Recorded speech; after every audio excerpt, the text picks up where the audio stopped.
Hello once again and welcome back. Earlier, I mentioned that the course structure will be discussed separately. And so here it is. Why is there a need to discuss this particular section separately? Basically because this structure was specifically formulated on the basis of this particular learning process, which means that this course structure is formulated for online class. So that's why it needs a separate form of presentation. So again, we have the learning outcomes. So we have to identify the technology requirements, okay? The communication guidelines, the submission protocol, and netiquette. So you see, the terms in itself gives the impression that this structure is solely intended for online delivery of lessons. So technology requirements. First, you must have a computer. Obviously, that's very crucial. Either a desktop or laptop or tablet, as long as it has a working keyboard with an updated operating systems and internet browser. Basically, if you have this particular part, a media player, a flash player, or Windows media player, is bundled together when you purchase a unit. Next, you must have a headset with microphone. Equally important is internet connection, preferably with at least 6 Mbps speed. And then of course, in order for you to join the Google Classroom, you must have an active Vinyl Mail account. And usually, this is usually given to you when your study load or registration is handed out to you. Next, let's continue. Communication guidelines. So why is this important? Because, for example, announcement will be given via Google Classroom. As indicated here, the announcements will be made on Fridays between 6 p.m. and 10 p.m. So you will be guided that every Friday you would likely expect, if I have announcement, it will be posted in the Google Classroom. Next, feedback. So all questions relative to content and assignments, you can post this in the Google Classroom. I will indicate a particular part of the Google Classroom in which you can actually post these questions.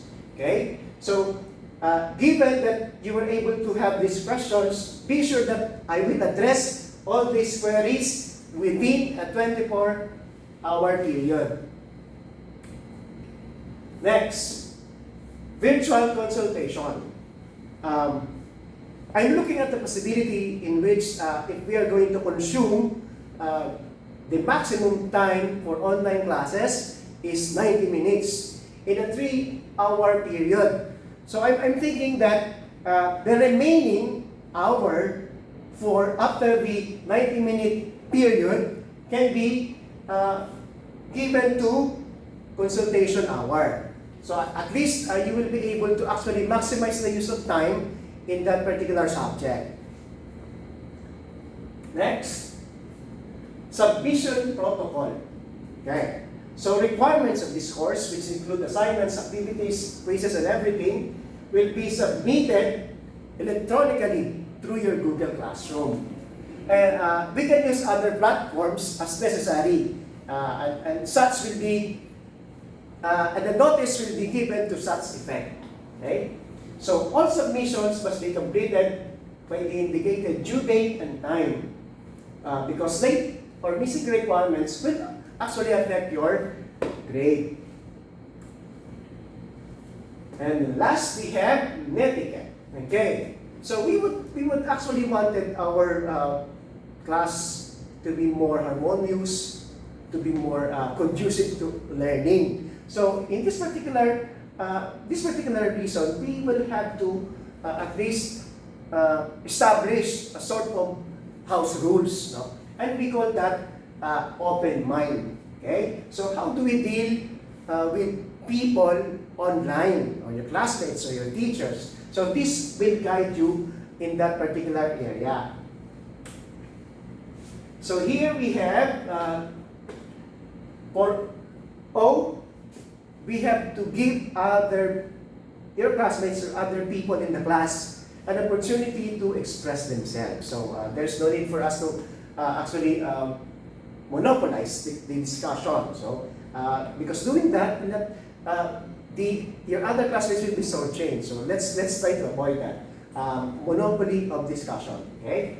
Next, it is also important that when we exchange ideas in the classroom, they must be positive, no? Because somehow it provides a more meaningful exchange, especially if it is positive. You can use emoticons, no? Please try to prudently use emoticons. That means these emoticons must also produce a form of positive vibe. Okay? Next, sharing your nicknames will actually build a more familiar atmosphere. And somehow, the discussion and exchange of ideas, calling you by your nicknames, will also give that light vibe. Next, so we have open opportunity, positive and polite exchange, use of positive emoticons, and sharing your nicknames. So that's for open. And then we have mind. So mindfulness, ideas, novelty, and diversity.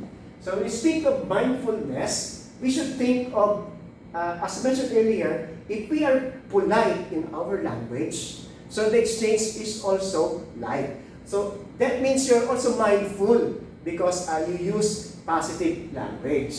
Next, communicate ideas, no, is important. No? Communicating your ideas is important in your learning process. So I encourage you to actually share your ideas. Next, Benil is known for innovating. So you would likely expect that some ideas of your classmates is new and novel. And that is actually a welcome form of exchange. So you would please expect that somehow ideas across in this classroom will be different. Okay? Next, respect diversity. Okay? So when we speak of diversity, we try to address the unique qualities of an individual, and we try to include them, given their peculiarities. Okay? And actually, this diversity enables us to somehow live a more creative and meaningful existence if we accept the diversity of our classmates. Okay? Next. So, in summary, we have technology requirements. It must be a working desktop, laptop or tablet. You must have a headset and mic. And then your internet speed must at least be 6 Mbps. And be sure to have your Benil email account. And then, communication guidelines will be used for announcement, feedback, and consultation hours. And submission protocol is via G Classroom or Google Classroom, and punctuality is a must. Okay? And then the last, netiquette. So we have give opportunity for others to speak, to share their ideas, use positive exchange, use emoticons that express positive vibe, share your nicknames, and be mindful of the language that you use in class, so that you can provide a positive exchange. And then, since ideas are important, I want you to share your ideas in class. And since we are accepting of the diversity, there is no need to be afraid to share your ideas. Okay? And also, in terms of novelty or innovation, you can also do that by sharing your ideas.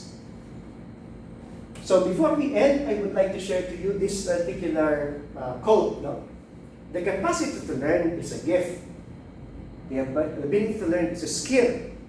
And the willingness to learn is a choice. So that means, if you have the will to learn, then you will. Thank you very much and welcome to Art Appreciation class.